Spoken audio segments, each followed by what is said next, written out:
नमस्कार और स्वागत है आपका change India experiments with big ideas में।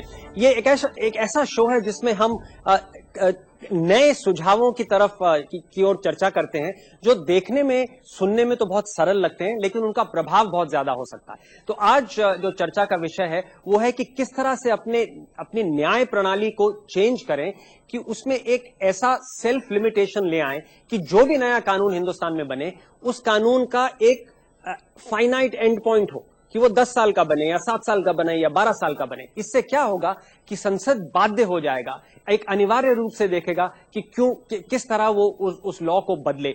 इससे ये होगा कि जो हमारे लॉज जो पुराने हैं, जो दकियानूसी हो गए हैं, जो 100 साल पुराने हैं, वो फोर्सिबली एक बाध्य तरीके से वो मॉडर्न रहेंगे, उनका तालमेल आर्थिक व्यवस्था के साथ रहेगा, हमारी सामाजिक व्यवस्था के साथ रहेगा। तो ये हमारा आज का सुझाव है।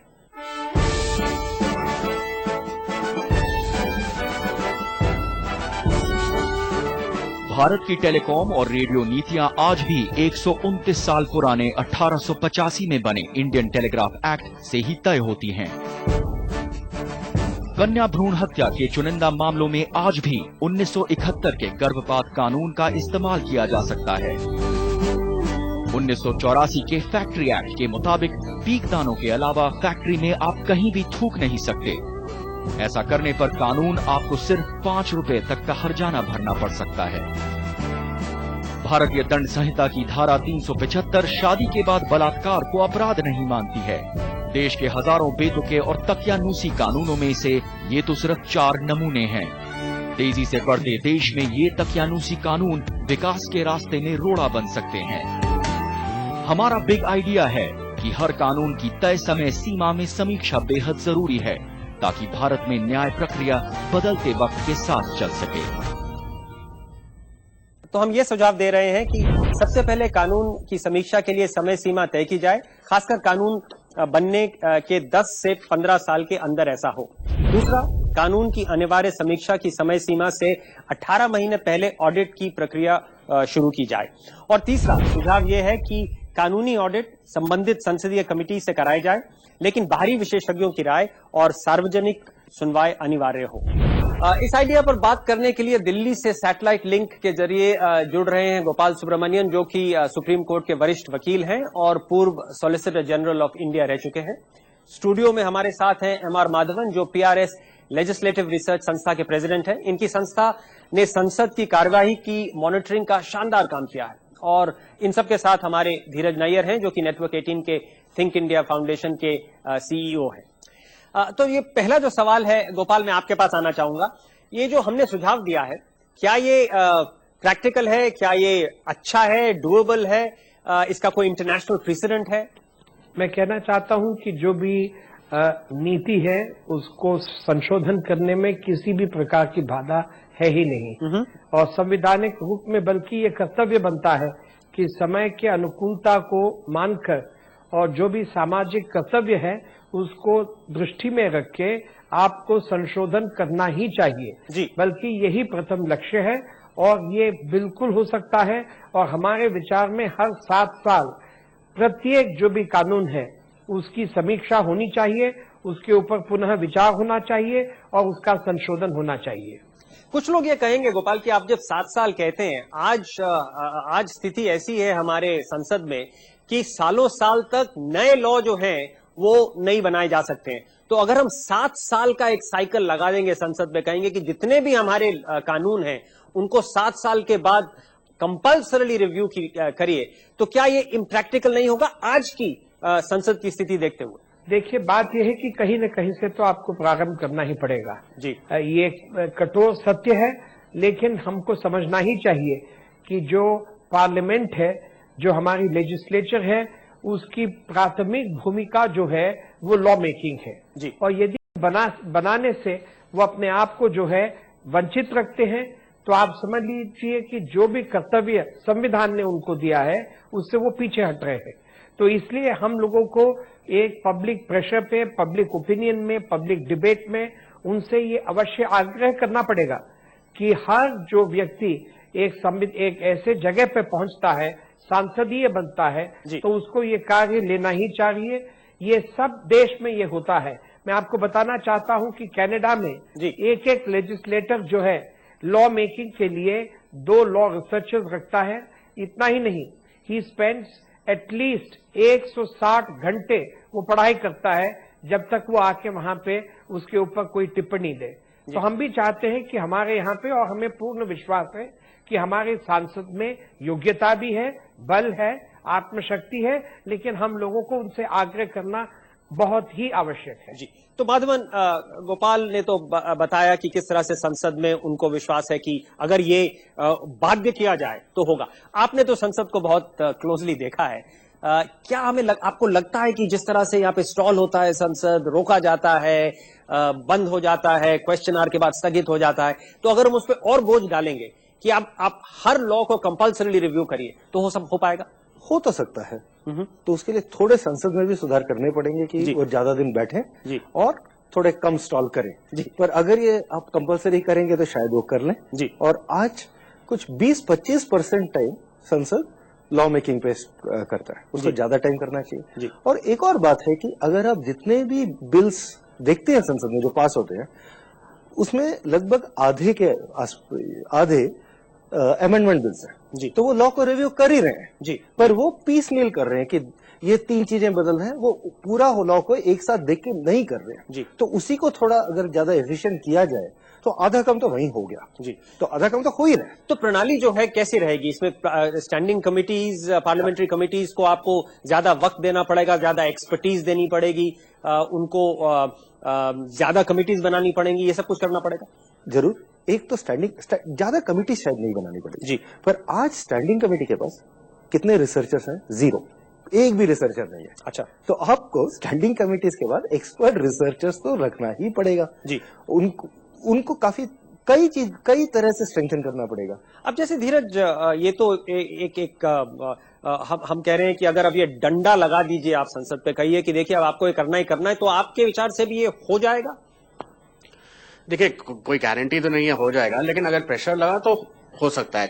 अगर आप काफी देखें हमारे देश का इतिहास, तो प्रेशर में ही चीजें बदली जाती है। जी, अब आप जैसे आप बजट का देख लीजिए, वोट ऑन अकाउंट चाहे जितना भी हल्ला हो रहा था संसद में, वो बैठ के उन्होंने पास किया, क्योंकि करना पड़ता है, नहीं तो सरकार का खर्चा कम हो जाएगा। तो अगर आप देखें, सरकार ठप हो जाएगी अगर मर्डर का कानून लैप्स हो गया या रेप का लैप्स हो गया, तो कितना पब्लिक आउटरीच हो जाएगा कि इस देश में कानून ही नहीं है इतने संगीन अपराधों के लिए। इसलिए प्रेशर बना रहेगा, और सांसद अभी काम बहुत ही कम कर रहे हैं। मैं तो ये मानता ही नहीं हूँ कि इन पे और बोझ होगा, थोड़ा बहुत बोझ उन पे होना चाहिए और ये काम करने चाहिए। अभी तो क्या है कि कुछ करने की जरूरत नहीं है। तो आप दफा 370 भी देख लीजिए जो होमोसेक्सुअलिटी से रिलेटेड है। संसद को लेना चाहिए ये मामला, चाहे रखना है नहीं रखना है। ये लॉ मेकिंग का है, वो कोर्ट को आपने आउटसोर्स करके रखा हुआ है। क्यों? तो ये काम संसद अपने आप नहीं करना चाह रही है। जहां तक पॉसिबल है जुडिशरी कर दे या कोई और कर दे, लेकिन ये काम संसद की प्राइमरी रिस्पॉन्सिबिलिटी है, जैसे गोपाल सुब्रमण्यम साहब ने कहा। और बिल्कुल हमें प्रेशर डालना चाहिए कि संसद ही ये काम करे। गोपाल, एक चीज जरा समझाएं हमें, ये जो इतना बड़ा अगर ये चेंज होता है कि हर लॉ का अपना एक लिमिटेड टाइम होगा, एक फाइनाइट टाइम होगा और वो खत्म हो जाएगा, क्या इसके लिए हमको कॉन्स्टिट्यूशनल अमेंडमेंट लाना पड़ेगा इसको लागू करने के लिए? नहीं, संविधान, बल्कि कोई अमेंडमेंट की आवश्यकता नहीं, कोई संशोधन संविधान की आवश्यकता बिल्कुल नहीं है। बल्कि संविधान ये अपेक्षा रखती है कि जो भी सांसद है वो एक कंटिन्यूइंग ऑब्लिगेशन, एक ऐसा कर्तव्य को हमेशा निभाएंगे जो लॉ मेकिंग भी है, क्योंकि जो भी हमारे यहाँ प्रियम्बल में कॉन्सेप्ट्स हैं, ये डायनामिक कॉन्सेप्ट्स हैं।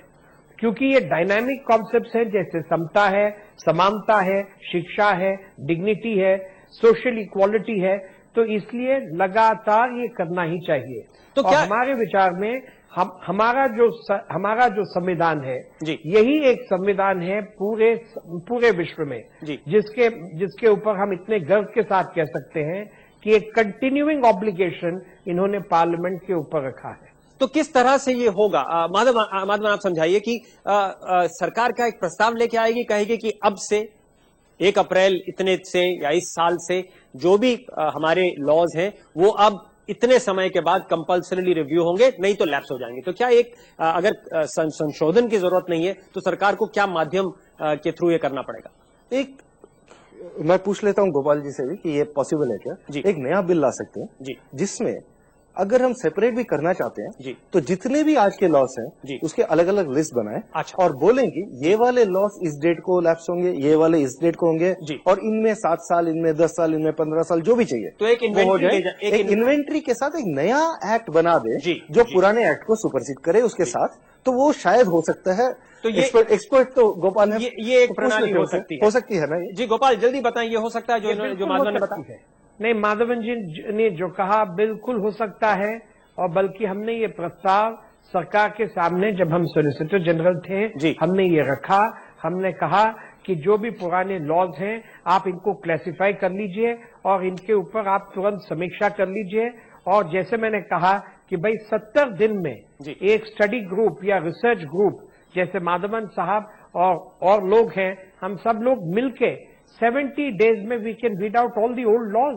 चलिए, तो ये 70 डेज जी, तो ये दिस इज हार्टनिंग कि इसमें संशोधन नहीं करना होगा संविधान का, और ये एक नए एक्ट के तहत ये इस पूरी प्रणाली को लाया जा सकता है।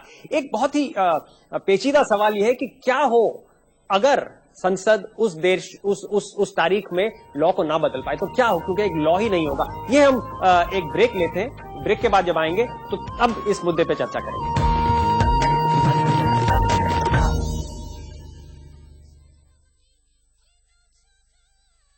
आंदोलन किए, धरने दिए, चाय पे चर्चा, नई उम्मीदें, भाषणबाजी, तू मैंने, सीटे वीटे, टिकट विकट, रूट न मनाना, मोर्चे पे मोर्चा, सब कुछ बस अब आपकी बारी। मेरी?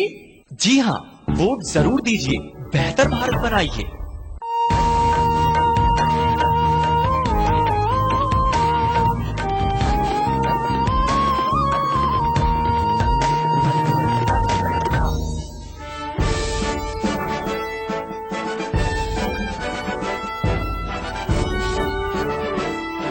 स्वागत है आपका change India experiments with big ideas में। आज जो सुझाव जिस पे हम चर्चा कर रहे हैं वो ये है कि एक ऐसा कानून लाइए जिससे हिंदुस्तान के जितने कानून हैं वो सब एक उनकी फाइनाइट लाइफ हो जाए, एक उनका चाहे 7 साल हो या 10 साल हो, और उनका फिर उस समय के बाद कंपल्सरी रिव्यू हो। इस तरह से ऐसा होगा कि हमारे जो जितने भी कानून हैं वो आधुनिक रहेंगे, वो तालमेल रहेगा उनका आर्थिक व्यवस्था के साथ और सामाजिक रियलिटीज के साथ। तो ये सुझाव है हमारा। गोपाल, ये बताएं, अगर मान लीजिए हमने जो डेडलाइन बनाई है संसद के लिए, मान लीजिए उस डेडलाइन तक वो नया लॉ नहीं कर पाते हैं, उसको नहीं पास कर पाते हैं, तो स्थिति ऐसी उत्पन्न होती है कि कोई लॉ ही नहीं है। तो उसमें क्या होगा, किस तरह से एक्शन लिया जा सकेगा? क्या न्यायालय अपनी तरफ से जुडिशियल प्रेसिडेंट से उस पे एक्ट करेगा? क्या होगा? देखिए, जो नॉन क्रिमिनल लॉज हैं वहां पे तो न्यायालय जो है वो अपनी भागीदारी कर सकती है, वो डायरेक्शंस इश्यू कर सकते हैं। आर्टिकल 142 के अंतर्गत वो जरूर कर सकते हैं, उनके पास ये पावर है जी। लेकिन जहां तक क्रिमिनल लॉज है, आप यदि समझ लीजिए कि लॉ जो है वो समाप्त हो गया, तो उस दिन के पश्चात यदि समझ लीजिए कोई व्यक्ति ने ऑफेंस किया जी, जो लॉ समाप्त हो चुका है, तो तब उसके बारे में न्यायालय उसको जीवित नहीं कर सकती। तो फिर क्या ये होगा? जो है ये डिस्टिंक्शन तो इसीलिए आवश्यक ये है जी कि पब्लिक प्रेशर के साथ ये बहुत जरूरी है कि जैसे ही लॉज जो है जी एक समाप्ति के समय पे आए, उसके पहले ही कुछ न कुछ इंटरनल चेक्स होने चाहिए पार्लियामेंट्री प्रोसीजर में जी। This has to be actually evolve through parliamentary rules जी। और कई कंट्रीज में ऐसे है जी। जैसे समझ लीजिए कैलेंडर है जी, एक पार्लियामेंट्री कैलेंडर में हमेशा कई कंट्रीज में जैसे कि लॉज जो लैप्स होने वाले होते हैं उनके लिए पहले एक दिन वो हमेशा सुनिश्चित रखते हैं जी। ऐसे हम लोगों को भी करना चाहिए और ये हो सकता है जी। ये तो फिर वही प्रणाली हो गई जैसे हर साल बजट और वोट ऑन अकाउंट की एक ऐसी प्रणाली है कि उसको जी जितना भी संसद में हंगामा हो उसको आप नहीं टाल सकते हो, क्योंकि अगर वो टल जाता है तो फिर सरकार खर्चा नहीं कर सकती है। तो उसी तरह का एक डिसिप्लिन ऐसा ही अनिवार्य होना चाहिए जी जी। माधवन, आप बताएं, आपने तो जैसे मैंने कहा कि देखा है, ये सब प्रणाली बहुत क्लोजली देखी है। अगर ऐसा प्रेशर पार्लियामेंट पे होता है, ऐसे रूल्स बनाए जाते हैं, तो आपको विश्वास है कि हो पाएगा या कुछ और उसमें अमेंडमेंट्स या कुछ और सोचना पड़ेगा, इनोवेशन करनी पड़ेगी? ये रूल्स से कुछ हद तक ही होगा, होना तो चाहिए।